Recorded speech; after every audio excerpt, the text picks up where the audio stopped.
Welcome to Kenton's videos. Enjoy the video. In this video, I will explain how to learn Python in VS Code. First, download and install Visual Studio Code on your computer. Next, open VS Code and navigate to the Extensions view. Search for and install the official Python extension by Microsoft. Finally, open your project folder and select your preferred Python interpreter from the status bar.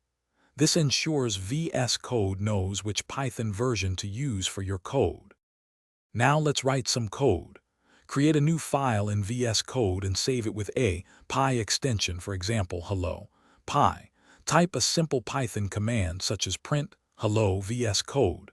To run your script, open the integrated terminal in VS Code and type Python hello py. You will see your output displayed right there, confirming your setup is working perfectly. Debugging is a crucial skill. You can set breakpoints by clicking in the gutter next to a line number. Then, start the debugger to step through your code, inspecting variables and understanding execution flow. Beyond debugging, explore other helpful extensions.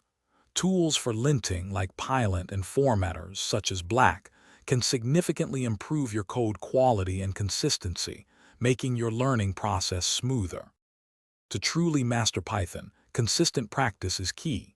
Take advantage of the many interactive tutorials available online and within VS Code itself. Challenge yourself with coding exercises on platforms like LeetCode or HackerRank to solidify your understanding. Don't hesitate to join online Python communities. They offer invaluable support, answer questions, and provide opportunities to learn from experienced developers. Keep coding, and you'll see great progress. Thanks for watching. Consider subscribing if we helped you.